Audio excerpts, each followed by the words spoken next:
It's time for the preseason award show. Which player is going to win MVP and which young players are going to break out? All that and more in today's edition of Locked On Irish.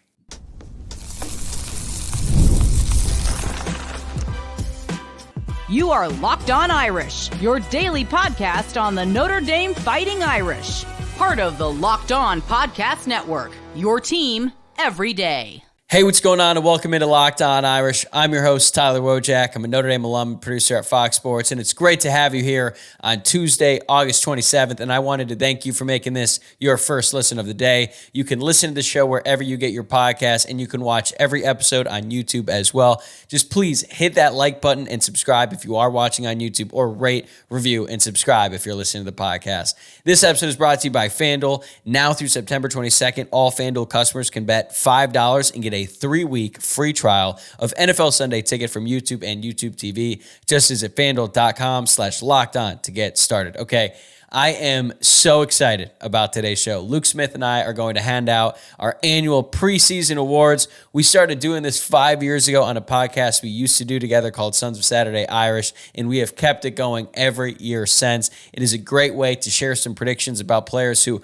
we think are going to shine for the Irish this year. And then at the end of the season, we're going to go back and revisit our selections and see how we did. We always have a ton of fun doing this, and I hope you enjoy it as much as we do. Check it out.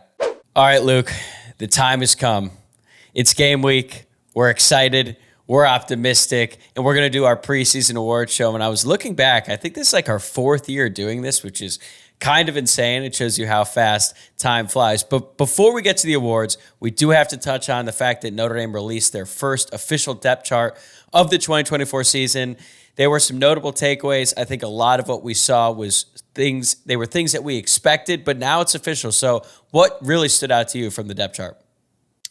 I think the biggest thing to me was Adon Schuler beating out Rod Hurd at safety. It was something that we had heard was a strong possibility, and especially over the last couple of weeks, it seemed like that might happen. But that's pretty significant to me that now Rod Hurd, this guy who's played 5 years of college football, 4 years of college football, or whatever it is at Northwestern in the Big Ten, is truly just a luxury depth piece at this point. That's significant to me, and that's where you want to be as a college football playoff contender, I would say, to have that level of depth. So that's significant to me.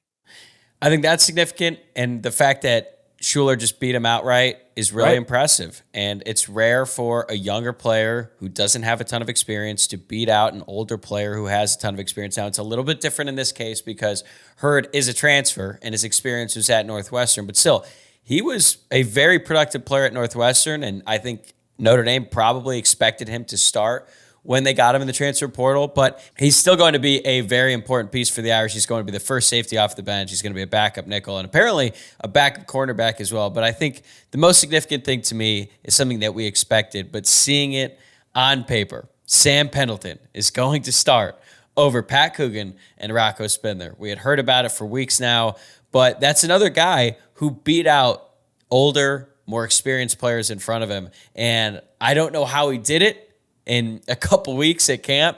The fact that he was able to basically make up for 23 combined starts between Pat Coogan and Rocco Spindler. Pendleton has none, but I thought it must be really, really telling of how good of a player he is, the fact that he would beat out those two guys. So now it's official. Notre Dame is going to be rolling out an offensive line with 6 career starts combined among the group. And obviously I'm nervous, but I think the fact that Pendleton beat them out shows you that he might be a really good player.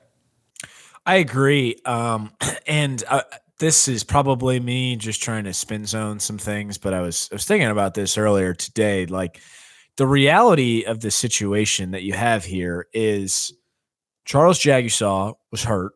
He only had 1 career start, and it was against a skeleton crew Oregon State team in the bowl game last year. So who really knows what he was going to be at the start of this season?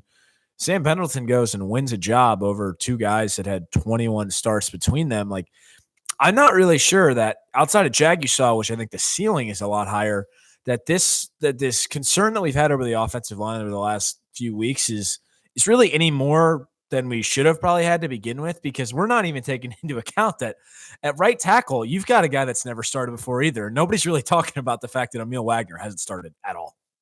I know, it's just like, okay, he's out there, he's good, we're moving on from that. All the concerns about his weight, people just seem to forget. And I mean, I've been pretty consistent throughout the offseason. I've been like, yeah, I'm really concerned about the offensive line. I have no idea what's going to happen. They lose Jagasaw, and now Pendleton gets a start, and I feel pretty much the same about the group. Still very nervous, but we're going to see when the Irish take the field against Texas A&M.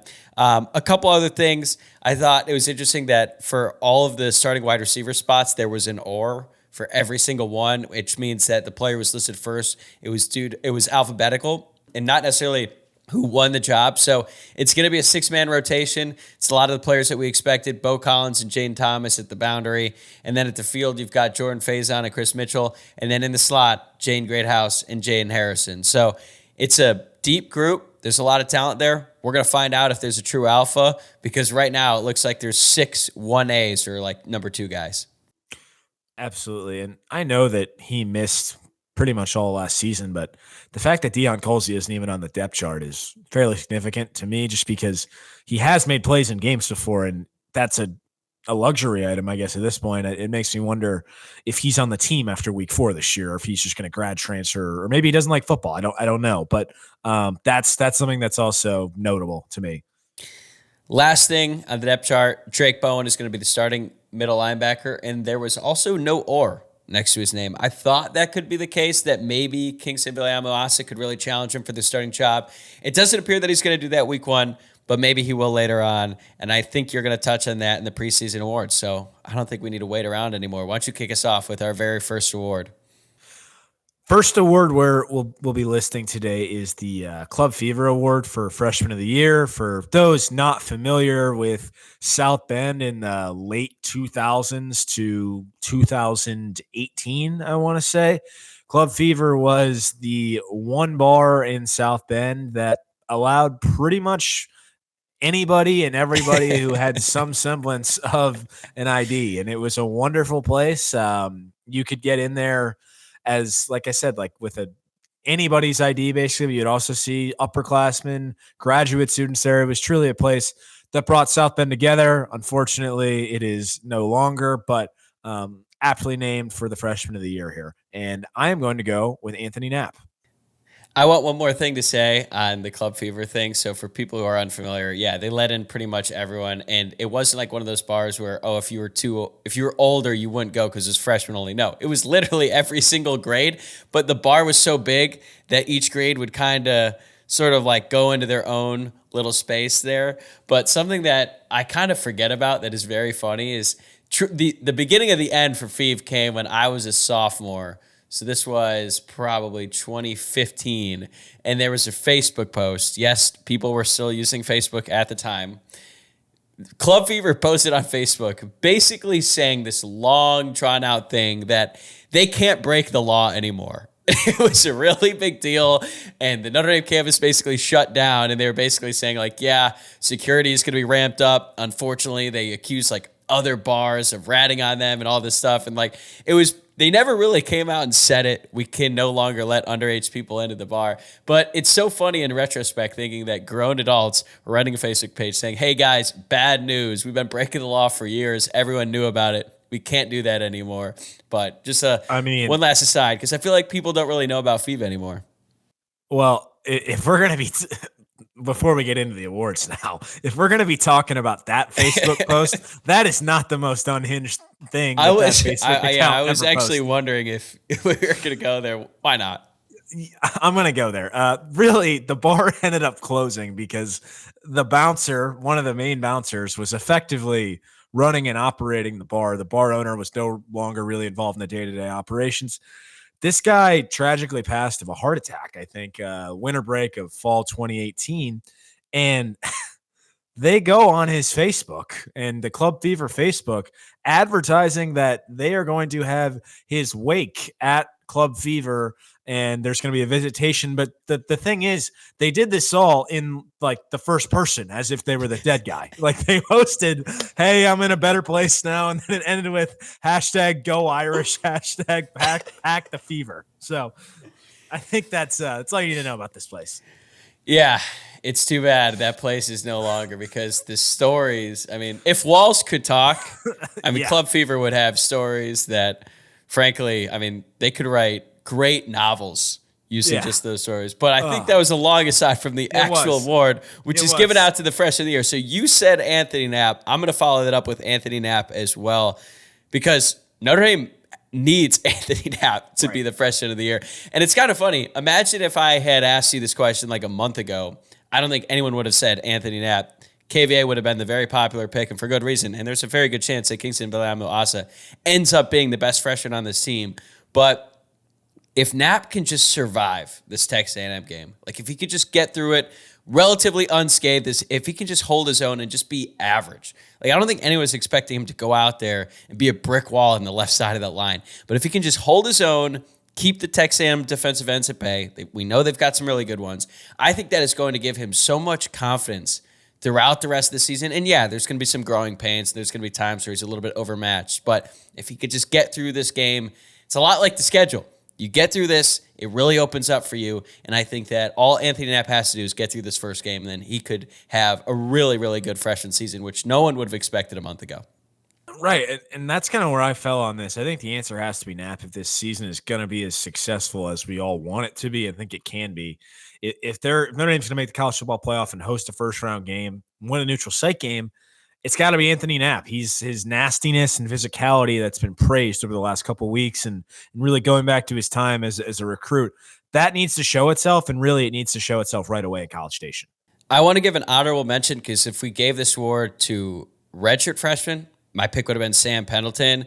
And something that, we've already talked about him a little bit, the fact that he won the job, all that is great. But Tom Loy from 24/7 Sports posted this blurb on Twitter where it's from a piece he wrote in 2023. He does an according to sources piece every single year about every player in the Notre Dame recruiting class. And it's basically just like someone from inside the Goog, someone who works in the recruiting department or on the actual staff, provides Loy some insight anonymously. And I thought the blurb about Pendleton is spot on. So here's the full quote. "That's another draft pick, super underrated in our opinion. We love that kid.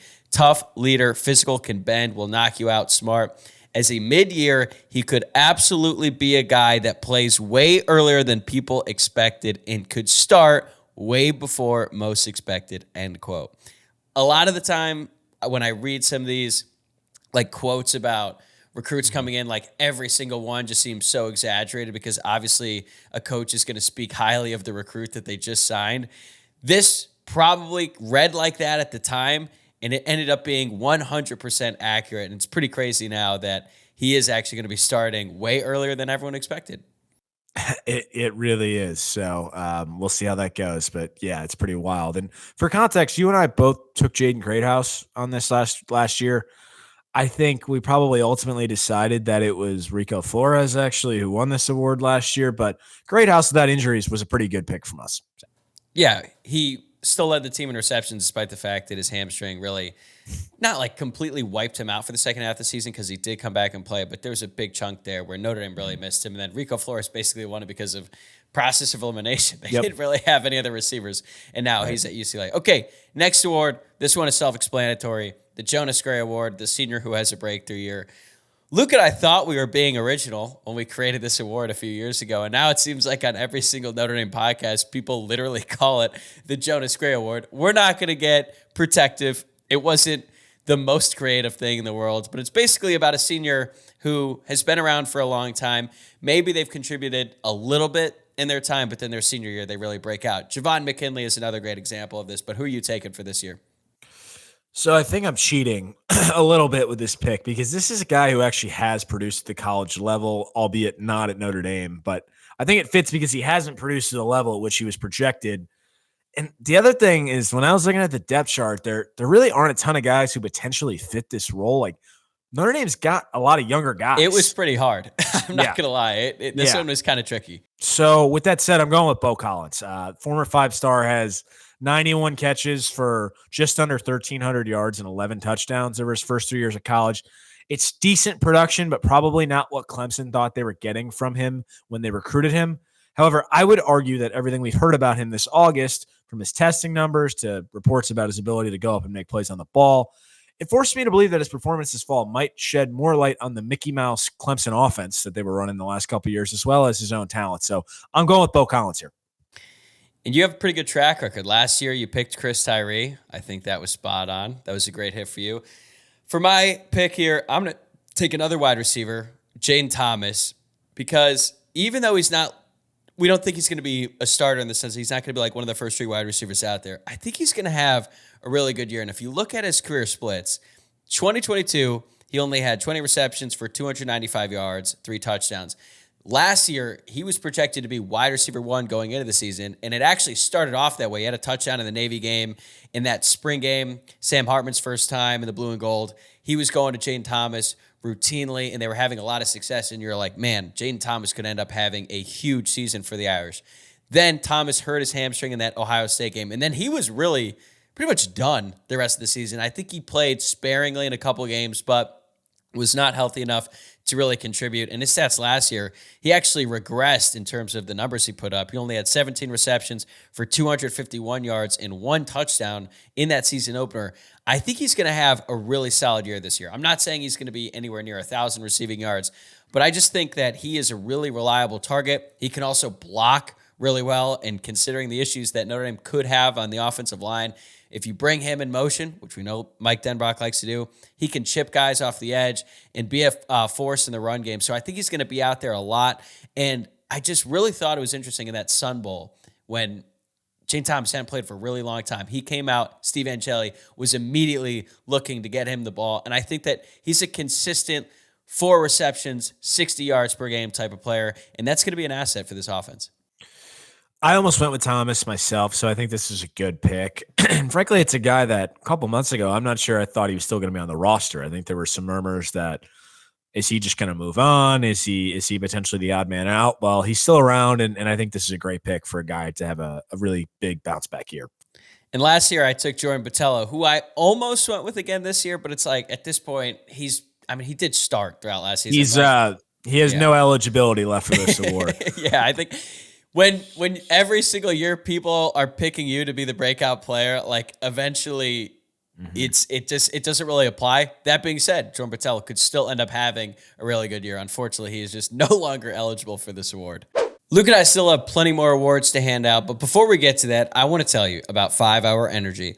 5 Hour Energy fixes tired fast. Whether you have a long list to do for work or a long list of DIY projects to tackle at home, take a 5 Hour Energy shot so you can check everything off your list. If you're like me, you always have a large list of things you need to do, and when you get supplies for your project, or if you're ready to knock out those things at work, do not forget the most essential supply, which is a 5 Hour Energy shot. With 0 sugar and a convenient portable size, it is the perfect pick-me-up for getting stuff done. The 5 Hour Energy website has flavors galore like watermelon, tropical burst, grape, berry, and more. There's really a flavor for everyone. You can try them all. On the site, you even have the option to build your own 12-pack or 24-pack. You choose the flavors, and it is delivered right to your door. If you go to 5hourenergy.com, that is the number 5, hourenergy.com, and get some 5 Hour Energy product today. You can use my promo code LOCKEDONCFB to receive 20% off your order. This offer is only valid until September 30th on one order and cannot be used with other promotions. The code is not good on subscription orders, so go to 5hourenergy.com today and use my promo code LOCKEDONCFB. Next one, we have the Kyron Williams / Joe Alt Award for the player who will have a breakout season. Pretty simple, pretty self-explanatory. I'm going to take Christian Gray here. Throughout last season, there was talk that Christian Gray was going to be a star. He has great size for the position. He has elite athletic ability. Now he's a true cornerback. Marcus Shrevin said as much in his press conference on Monday. The fact that he got 198 snaps last year as a true freshman when Notre Dame had Benjamin Morrison and Cam Hart ahead of him, they did not need to play a true freshman cornerback at all, but he was so good that he earned his playing time. And I've said it over and over. I think Christian Gray is going to be a star, and I think we're going to start to see that this season. I think I would love if this is the case. I mean, there's been some chatter. I think John Bryce, Football Scoop, said he has like All-American potential this year. That would be awesome if that's the case. If he can match or come close to Cam Hart's production or just overall play last year, this secondary is going to be dynamite. So would love if Gray ends up being that guy. Personally, I'm staying on the defensive side of the ball. I'm going with Jalen Sneed. While perhaps not in the same vein of Kyron or Joe Alt, who were kind of both stars that broke out seemingly out of nowhere. I think this is Snead's time to rise. We've heard some really good things coming out of August, coming out of camp, officially listed as a starting rover on the depth chart. And when you think about it, some of Notre Dame's more dynamic linebackers have really flourished for the first time in their third season playing. That's JOK, Tavon Coney, guys like that come to mind. And I think he's finally had enough time in the system. It's his third year in Al Golden's defense, and I think he's ready to really show out. And frankly, I think he could truly game wreck that Texas A&M game with his speed. I thought about picking Snead. The only reason I didn't is because I just didn't know how many snaps he's going to get per game. Now, if he separates himself and it's basically him and Kaiser as the primary two linebackers, so when Notre Dame runs nickel, they have those two guys out there every single play, then Snead could end up having a huge year. I've just been so curious about Jaden Osbury's role in this defense. Like, how much is he going to play? Because I would think that if Osbury's on the field, then Snead's probably not. I don't know how Notre Dame is going to rotate their linebackers. It's going to be one of the most interesting things we see from that defense early on. But one last thing on Gray. I've said it before. I wish I could bet on this. I think Christian Gray is going to lead the team in interceptions because Benjamin Morrison is going to have his own island. I think Xavier Watts cannot duplicate what he did last year with 7 interceptions. I think teams are going to test Christian Gray a lot, and he's going to make him pay. Yeah, and speaking of Xavier Watts, that was my pick for this award last year. I think I was like sort of right on that. I don't know. What would you say? I took Riley Mills, so I was really into the defensive line last year, clearly with Botello and Riley Mills. But yeah, you were nailing it. Yeah, there we go. What's next? All right, so for the next award here, we have the DCO Cafe Award. This refers to the player who's not a starter week 1, but will have a huge impact. For those not familiar with DCO Cafe, and frankly, I fear that we may have to update this name at a certain I was actually just thinking about that. Yeah. I'm not sure it's quite the hidden gem it once was. But when we were in school, DCO Cafe was largely a faculty lunch spot in the DCO Hall building. They had the best lunches on campus. Really not a ton of people knew about it, but it kind of evolved over time. And now I think it's super popular. By the time we graduated, it was very popular, and I went there 3 or 4 times a week. So that's where that name comes from. Yeah, we might be really showing our age here. I'm worried that there's going to be a current student or maybe a recent graduate listening to this like, DCO Cafe is a hidden gem. Like, I had to wait in line for 30 minutes to get a spicy chicken wrap there. So hopefully it still works, but we wanted to give a shout out to DCO Cafe because I basically lived there.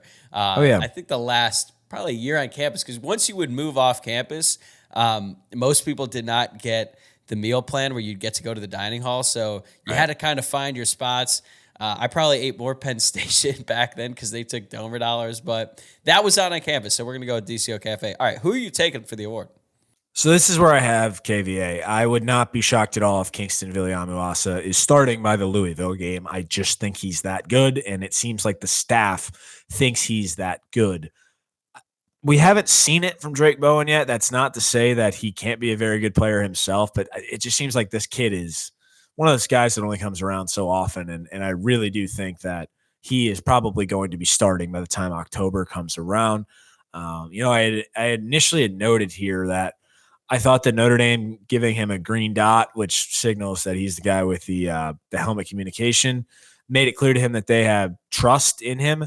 That might still be true, but as I was kind of thinking back on that, the other guy that has that is Jack Kaiser, and you can only have one guy on the field with that at one time. So I don't know how often Jack Kaiser is going to come off the field, which made me think, all right, maybe that doesn't mean anything then if he's got that, because Kaiser's not coming off the field himself. But anyways. I was confused by that as well. Could they just take the green dot off his helmet when he's in at the same time as Kaiser? Like, that seems almost impossible that KVA and Jack Kaiser are never going to be on the field at the same time. Right. I don't know. I don't know how the technology works. I'm claiming ignorance here. So, but yeah, I'm not sure. Yeah. But again, the fact that they even trusted him to have that as a true freshman is telling. But I'm going to take Boubacar Traore. He might not even start a single game all season long, but he's going to be a high-impact guy when he's out there. And for as much as we all like Jordan Botello and the idea of a mature, slim-down Jordan Botello and the impact that he could have on this defense, I do think that he's going to take the bulk of the snaps. But look at what Boubacar did in that one snap against USC last year when he absolutely dusted that right tackle on USC. I think that he is going to come in situations that are very advantageous for him, like obvious passing situations when he just really has to pin his ears back and go, and he is going to be an asset. So I was thinking about what his stat line could look like. I looked back at some of the snaps Notre Dame had on defense last year. Nana Osafo-Mensah, like 252. I think Traore is going to have a little bit more than that. And I think that when he's out there, he's going to bring the noise. I think he's going to have like potentially 6 sacks, 8 TFLs, and he's going to be a weapon for this defense whenever they choose to use him. So he was my pick for this last year, which was a bit of a stretch, and I acknowledged that as much at the time, but I almost felt like that play against USC was so insane that I was ready to quantify it as a huge impact. So I like it this year. I totally agree. I think he's going to be a big ball player this year for the Irish. And I remember when you picked that, it was because of the things that we had heard about what he was doing in camp. So it's not like this brand new thing where all of a sudden he's coming out of nowhere in this preseason. Like, he had a really good camp last year, still very raw, still had a lot to learn about playing the position and being like a real football player. Now it's been a full season and then some. So now I think he's really kind of fine-tuned his game and he's going to be ready to have a big impact. So yeah, the fact that you picked him last year makes me feel even better about what he can do this year. Just a little ahead of the curve there. So I'm with you. As you've been on all of these. Okay, our next award is the Brothers Bar and Grill Award. So this goes out to the position group or a player that might frustrate you at times, but will deliver when it counts. And we might have a reputation of complaining a little bit on this podcast, but sure, there is nothing that infuriates me more, and maybe in this entire world, than the customer service at Brothers Bar and Grill in South Bend. It is located on the corner of Eddy Street, and what's the street that runs perpendicular to it? Isn't it just it's like it runs parallel to Angela. It's basically part of the original Eddy Street. It should be the best bar ever because they have a great indoor outdoor setup. It's so close to campus. They have unbelievable deals on food and drink. The problem is, I don't know if there is any sort of background check screening process for hiring their employees. I had spent more time waiting on food and drink to arrive when I was a student at Notre Dame and I would go to Brothers. And the thing is, the setting was still so good that we would go all the time, and it was so cheap that we would continuously go despite the fact that they would give us reasons time and time again to not go to the bar, but we would do it and we'd make the most out of it. But at its peak, in the most high-pressure moments, there was nothing like eating and drinking on the Brothers patio on a nice day in South Bend. So we might complain about it, but man, when it delivers in a big way. Yeah, I mean, sometimes they put the wrong Smith's tab on yours too, and you end up with like $200 that you had one beer. So that's sweet too. It's just an extremly inept staff. Sometimes they run out of wings on wing night an hour into it. Sometimes they throw ice at patrons, and that there's a lot of weird stuff that goes on in that bar, but it's a terrific place. So I think we could probably also name this like the John Doerr Award because he was the epitome of this award. That's actually so true. There's no player that embodied this award more than Jonathan Doerr. 35-yard chip shot early on in the game, low stakes. That is not even coming remotely close to the field goal post. If you put another one right next to it, he would miss it again. Put game on the line, on the road in Tallahassee, game winner. Blacksburg, yeah, he's getting it done. So something to consider if we get some cease and desist letters from Brothers. They might not love this. I still have, I think, a little bit of survivor's, not guilt or remorse, PTSD, I almost call it, from the receiver room last year, who I picked for this. We both did. Because they never delivered, unfortunately. Ever. Not once. Yeah. So I think the answer here is offensive line, and this is a little bit of optimistic thinking. This line could be awesome by year's end. As you mentioned, they're so young, 6 career starts, and a talented group, but they could also be awful in September. And I think we had to prepare ourselves for that. And so especially the first game being what it is, that doesn't give us a ton of latitude, but I think we just have to keep the right mindset about this, that, hey, by November, this group could really be gelling and we could have a lot of special players on that line. I like your pick. I think that's the safe pick, and it's sort of optimistic because as long as they deliver when it counts, like that's the most important thing. I'm going to go a little against the grain here. I'm going to take the linebackers because I think we're all really excited about what this group can accomplish. They have 5 really talented players led by Jack Kaiser, the veteran, Drake Bowen, Jalen Sneed, KVA, and Jane Osbury. All bring different things to the table that, frankly, Notre Dame probably hasn't had in a long time because for as good and as consistent as J.D. Bertrand was, he obviously had a few limitations, still a very good player, but maybe not quite the athlete as some of these guys. And then Maris Liufau, we have talked about his deficiencies many times before on this podcast, but he was still a productive player as well. Outside of Kaiser, this group is very inexperienced, and I do think it's going to show itself at times. It could be a bad run fit, missed tackles in the open field, poor coverage. Either way, this group is going to have some growing pains, and it will be frustrating. But overall, I think they're going to be really impressive. They're going to get better as the year goes on, and they're going to make some plays where you go, wow, like we weren't seeing that in the past couple of years. So this group has like a really high ceiling, I think a lower floor than some people might expect. But overall, I still feel good about the linebackers, but there's just going to be a couple big plays or some explosives where they're going to want to make you pull your hair out. I think that's a really good call. There could definitely be some busts that are just infuriating. It's like, what the hell happened there? But as I alluded to earlier, there could also be some moments where Jalen Sneed is just wreaking havoc out there with his speed. So it'll be a very fun group to watch, and I'm sure there'll be some learning curves or a learning curve to this, but I think that's a good call. The first time Jalen Sneed rushes off the edge, has a free lane to the quarterback, and actually just tackles him and doesn't just fly, just run right past him, or whether it be a running back, either one. The first time he makes that play is going to be really exciting. Okay, our next award, the 401k award, which goes out to the player who might not have the biggest impact this fall, but whose progress you will be watching closely. I think it's pretty self-explanatory. We know what a 401k is. We're smart here. Who are you taking here? I'm going with Bryce Young here. Notre Dame's defensive line room is extremely deep, and I think in other years, Bryce Young would be playing a lot of snaps. I still think it's significant that he's on the depth chart, even though I think it is as like a third stringer. But this year, they really don't need him to play a ton of snaps. And I do think there are going to be some moments for him where he shows off all the traits that make him a tantalizing pro prospect down the road. I don't know if that's a big sack, like similar to what Traore did against USC last year, if he just has a moment where he just blows past the tackle and smokes the quarterback. But I can see that happening for him in a couple in small sample sizes this year. Yeah, I was pretty surprised to see an or next to his name on the depth chart. I think that maybe by season's end, he is – maybe not the backup because I think Josh Burnham has got that spot down, but I think he's going to have more of an impact than people would have expected going into the season, given the fact that Notre Dame has so many guys in front of him.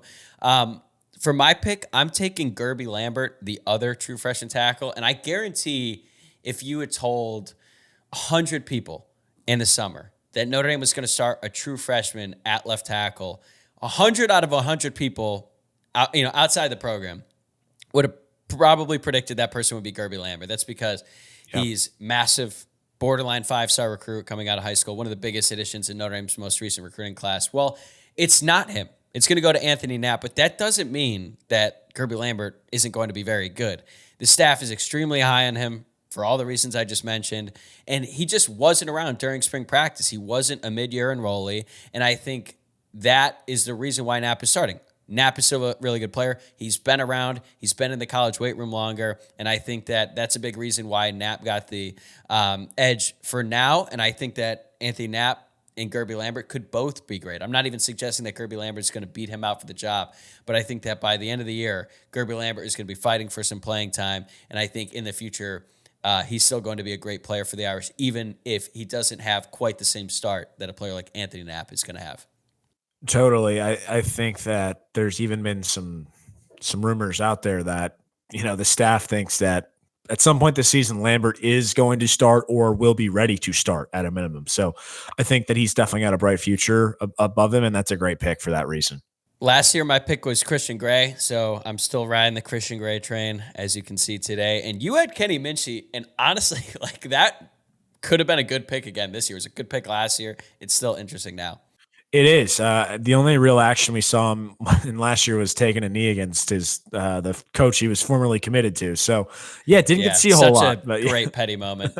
Hey, Irish fans, I want to take a moment to give you a heads up on a brand new mobile game that I think you are going to love just as much as I do. Ultimate College Football HC. In this amazing game and simulation, you get to step into the shoes of a head coach and lead your college football program to glory. Can you imagine actually being the head coach of Notre Dame, from recruiting players and hiring your coaching staff to overseeing training camps and handling school scholarships? You control every crucial detail of your program. It's all in your hands. Will you be able to handle the pressure? Here's what I really love about the game. You're responsible for calling offensive plays during the games. Your strategy will not only determine the success of your football season, but it will also shape the future and the legacy of your program. Ultimate College Football HC is completely free, has no ads, and is 100% playable offline. You can play on the go as you want and when you want to. And of course, we have a special offer for Locked On Irish listeners. Use the promo code LOCKEDONCFB, all caps, inside the game store to receive a free boost to your program. Make sure to take advantage of this perk, as it will get your team off to a strong start. To download the game, just visit ultimate-cfb.com. That's ultimate-cfb.com, or look it up on the app stores. That's Ultimate College Football HC. Begin your coaching legacy today.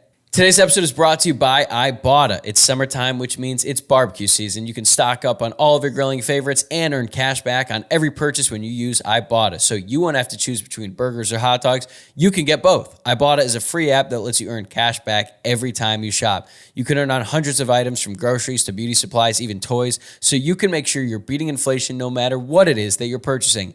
The average Ibotta user earns $256 per year. That could cover the cost of an entire shopping trip, that flight you've been eyeing, or the fancy dinner that you've been craving.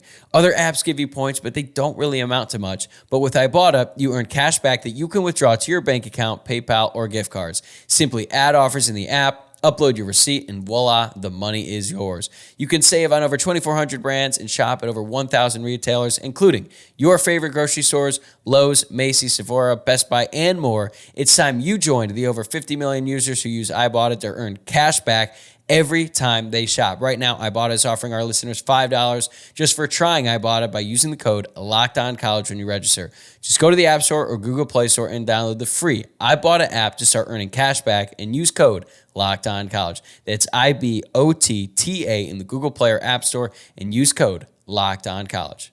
Who's the MVP?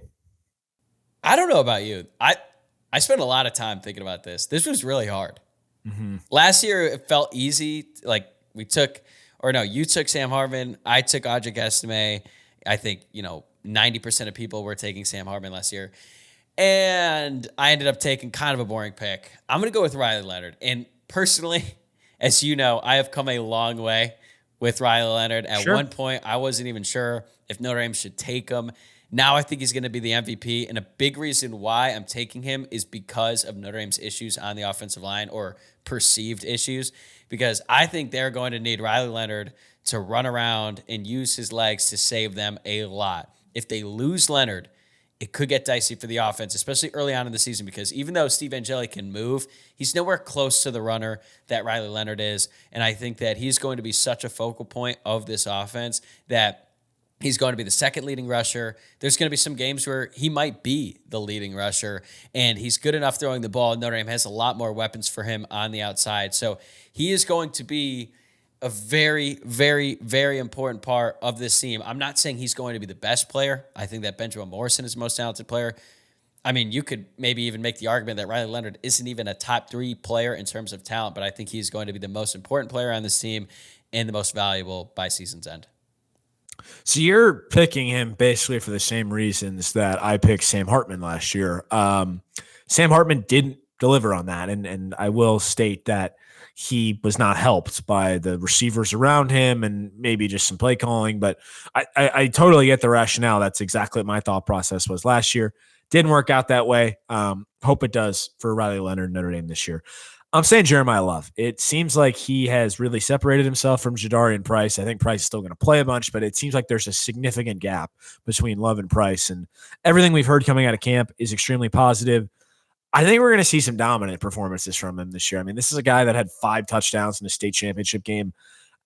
I don't know if he's going to be scoring 5 touchdowns in a college game, but like I think he's going to have some wow moments, just like stuff we haven't seen from a running back in a long time. And this is a program that their last 2 running backs have been Audric Estime and Kyron Williams. So that's saying a lot. Like the bar is extremely high, but he just seems to have a different gear that neither of those guys really had.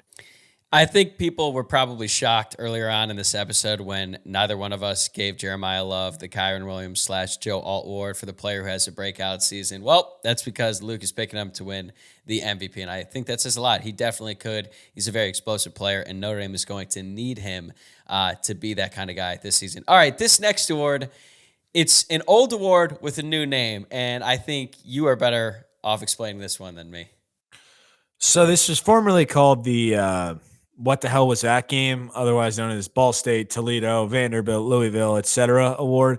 We're changing it to the Domerfest award because for those who are listening to this show that attended Notre Dame, you'll probably know what this is, but effectively think of Domerfest as a part of Froshow, freshman orientation weekend, that is like a forced mixer between everybody across the student body, and you're in like a fenced-in area on a quad. I think it's like right in front of the Jordan Hall of Science, if I recall correctly. There's a bunch of inflatables. There's a DJ. There's no alcohol, right? Because it's a school function. Because they're not 18. To say that, not to say that kids don't show up lit, but it's you basically have to show up because your RA walks you over there, and then you try to find ways to scheme out so that you can go off campus and actually go to like a real party. But it's funny, like I still have some numbers in my phone that like is like Chris ND Domerfest. No idea who the kid is, but I'm like, yeah, I guess I met this guy at Domerfest in August of 2015. So it's like a what the hell was that? I don't know, like fever pitch dream sort of thing. So that's why we're renaming it to that.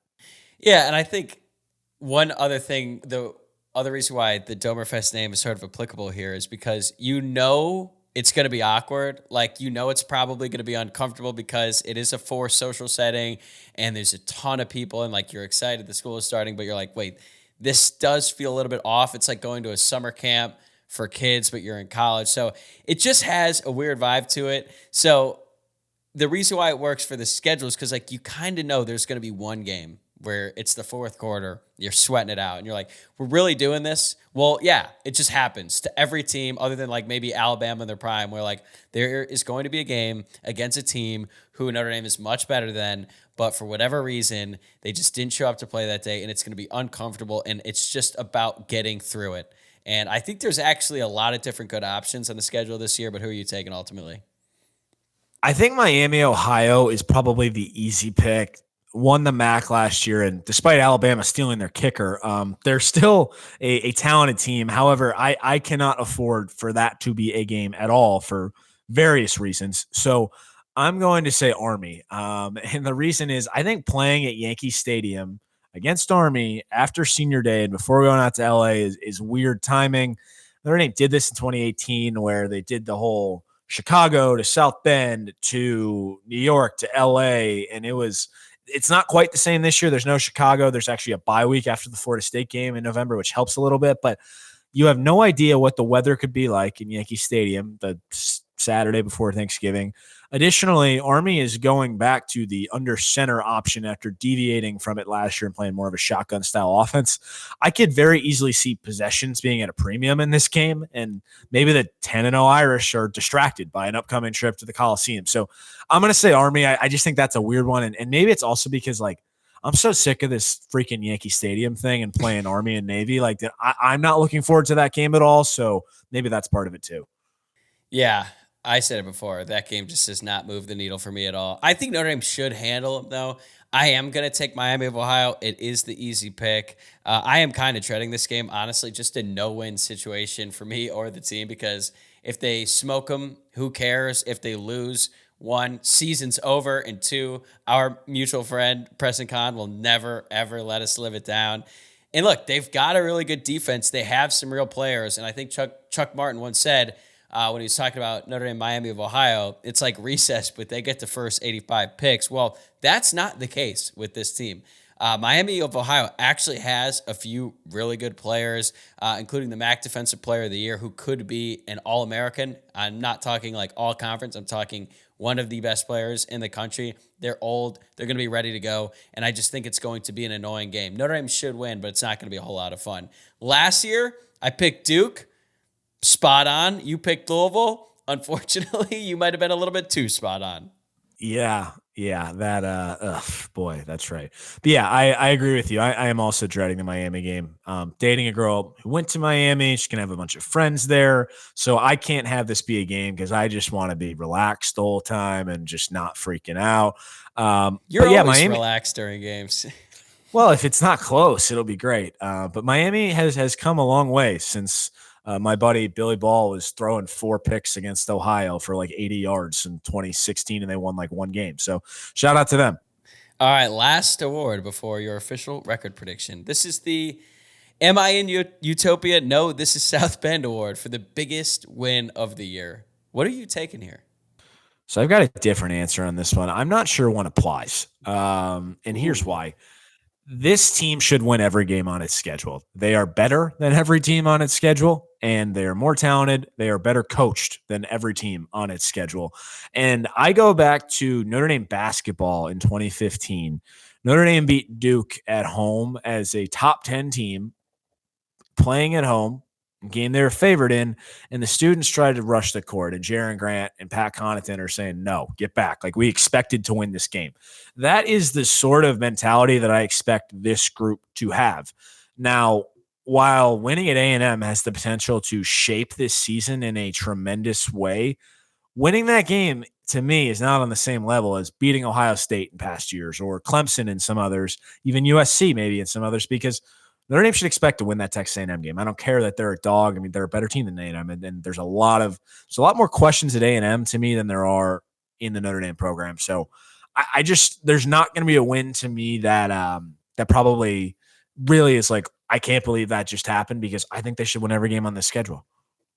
Yeah, not surprisingly, we both took Ohio State last year, and we were very close. It would have been. It would have been.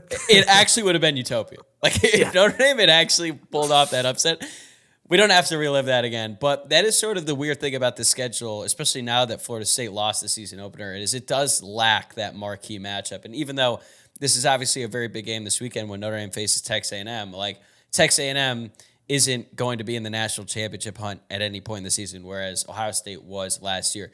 That being said, I'm still taking Texas A&M, and this actually might be a little bit more personal for me because you and I will be at this game. If the Irish get to win, it will be the first time I've ever gone to a big road game that Notre Dame actually won. I was at Georgia in 2019. For the sake of this discussion, we're going to include the playoff games and the national championship because it feels like a road game. Notre Dame got absolutely dominated in every single one of those games that I went to. And I enjoy going to other campuses to watch Notre Dame play. I did go to the Michigan State game my senior year. That was in 2017. They were both ranked. They were both ranked in the top 15 at the time.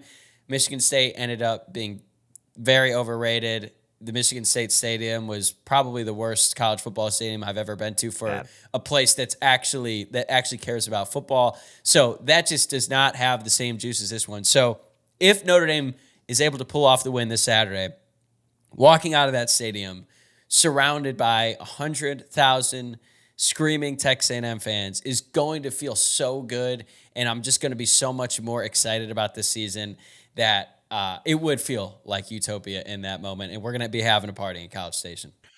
No doubt about that. So I don't argue with the rationale there. I just think from a fan's perspective, that probably is the right answer. For the team, I don't think they're. I would hope that the team doesn't celebrate like that. Yeah. You know what I mean? Like, they should have that mindset. This A&M game might be just as hot as that Michigan State game where you and I drove there in a car without air conditioning. So that's so true. And wasn't your door like kind of broken, so we had to hold the door? I think at that point that was fixed, but I don't know. That car had a lot of issues. And that was the night we discovered Charlotte, Michigan. Oh no, Charlotte, Michigan. That's what it was. Yeah. If any of our listeners are from Charlotte, Michigan, please let us know because I just need have to some learn more. questions. I've got some questions about Charlotte, Michigan. Okay, last one here. I already gave out my record prediction in yesterday's show. It is time for you, Luke, to share yours, and I think I kind of know where you're going with this. I've alluded to this. I think Notre Dame goes 12-0 this year. I think they win every game in the regular season. Last year, I picked us to go 11-1 with a loss to Clemson, I think. I don't always pick us to go 12-0. This year, I'm confident this group is going to go 12-0. And even further, I'm confident this group is going to make the Final Four of the playoff. So I feel pretty good about it. And I think that they're really, they're college kids. It's a sport. Anything can happen week in, win out. But I think the expectation should be to go undefeated. I agree. Obviously, I took Notre Dame to go undefeated and make the college football playoff semifinal. But I look at this team as like they're going to go undefeated, but there are going to be multiple heart attacks throughout the season. Like it is not going to be easy. Which games do you think are going to be the toughest? I think Saturday's going to be real tough. And I think that I kind of think that Florida State still could be screwy. Like, who knows? Yeah. They could figure out a lot of things. People are writing them off too quickly. November 9th is a long time from now. And USC, we never play well in LA. So that one scares the daylights out of me. And another game I'm going to. Yeah, I think that the senior day curse is kind of worn off. And I'm really not a big believer in Tony Elliott, but Anthony Calandria, like, who knows? Like, that guy might just come into Notre Dame Stadium and just start slinging the rock around. Like, that could be a weird game where people have been talking about Virginia being frisky. I'm not really buying that, but the ones that stick out to me are still Florida State and USC. Yep. It should be a fun season. It is weird that we're going into it talking about Notre Dame potentially going undefeated, but also knowing that they could very well lose the season opener. Sure. Yeah, it's very strange. It's a weird dynamic going into this year, but it should be a lot of fun. And Luke, this is the first show back, and we're going to have you back here every single Tuesday throughout the football season to react to every game, give our final thoughts after the game. I'm excited. How are you feeling about it?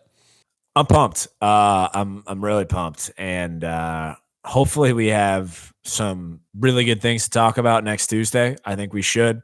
But hopefully for our sake, because just with our luck, we seem to have a lack of it when traveling. And so just hopefully nothing ridiculous happens in the state of Texas. I'll leave it at that. This is going to be the fourth year in a row where we have spent our Monday nights in the fall talking about this team. And it started off great in 2020. They went undefeated. It was not so great. Fifth year. Wow. Yeah. Damn. Yeah. Time flies. So yeah, it started off great. First season, we went undefeated. We're like, oh my God, we're going to go undefeated every year. And then 2021, it was like kind of going down. And then I don't think I've ever seen you lower than the Monday after Ohio State last year. So hopefully we never have to deal with that again, and we can go back to doing a lot more fun games. But I'm excited for it. I'm excited for this season, and I'll see you in a couple days. Sounds good. All right, that is going to do it for today's episode. Thanks again for making Locked On Irish your first listen of the day. Tomorrow, we will shift gears and dive deep into Notre Dame's matchup against the Texas A&M Aggies. Remember to subscribe on YouTube or wherever you're listening to the podcast. And for your second listen, check out the Locked On College Football podcast. I actually went on with Spencer McLaughlin. We talked a little bit about Charles Jagusah's injury and why I like the Irish over the Aggies this weekend. So check that out, and I'll see you tomorrow.